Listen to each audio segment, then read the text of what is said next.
So Valentine's Day was last week. Do you have any Valentines that you were sweet on that had a major heartbreak for you? I don't know if it was a heartbreak. I mean, in the 5th grade, there was this girl. It was Miss Larson's class, and we exchanged Valentine cards. And she ends up giving me this small rocking horse tin full of M&Ms, and I'm like, I'm just head over heels, right? I mean, it's like you had me at M&Ms.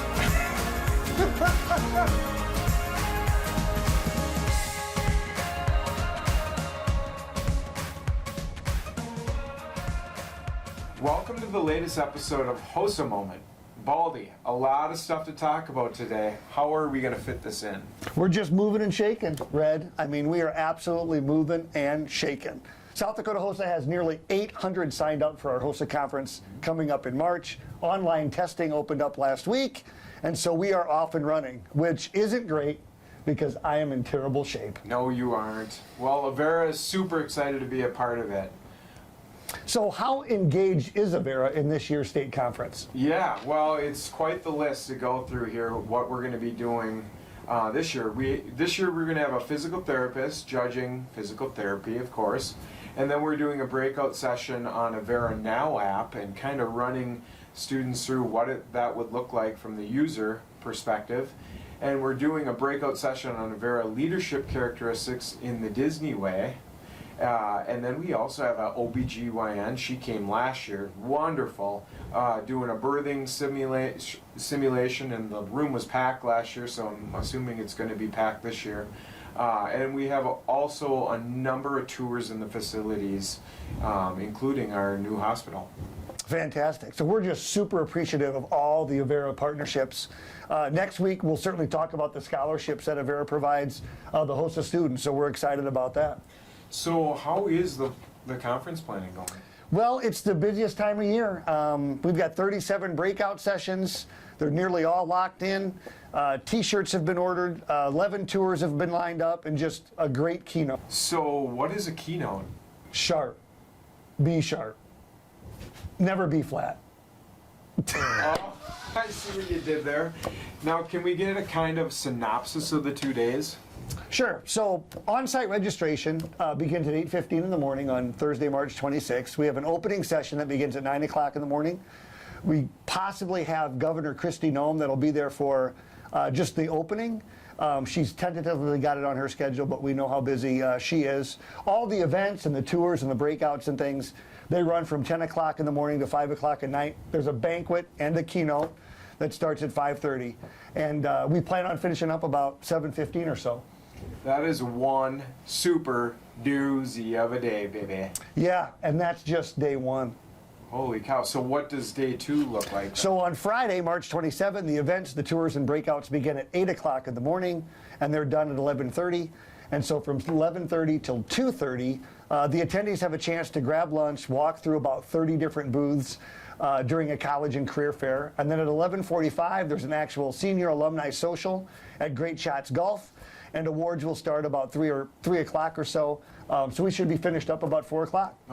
Is it true that some of the competition entries must be entered on this new TALLO? Now, what is TALLO, and how does that work? So yeah, some events must be uploaded to TALLO, and TALLO just stands for Talent Locator.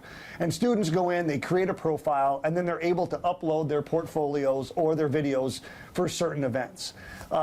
They can see just exactly how that process works by going to the link that you see here. So TALLO is also used as an avenue for uploading certain events at the ILC.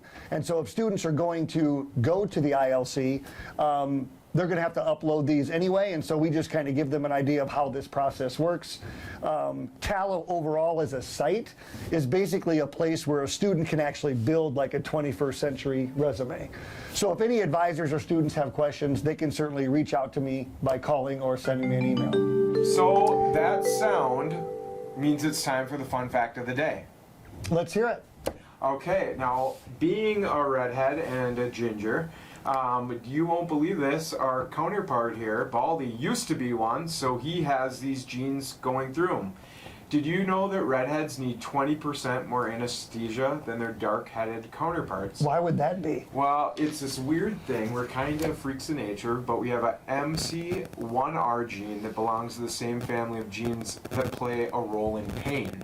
So MC1R's role in brain may affect the activity of endorphins.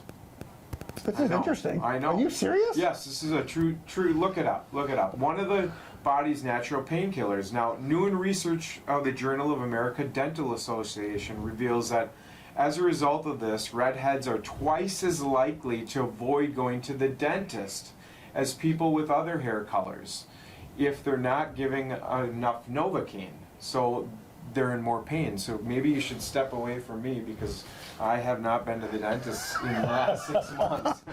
I can't believe that. That is unbelievable. It's true. This is the second fun fact of the day, and by far it's the best one. I know. Well, I'll bring another redhead one down the line. I don't know if we're going to be able to compete with that. No. All right. So till next time, peeps. Red over, and Baldy. I'm out.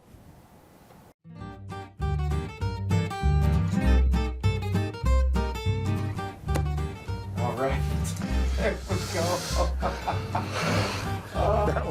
That was It's awesome. all about delivery. It I is. need It a- is. We got to work on the delivery. That's We're right. we're do gonna delivery. But we're gonna get that. okay, so I went in to the doctor and I said, "Doctor, what can you give me to keep my hair in? To keep my hair in?"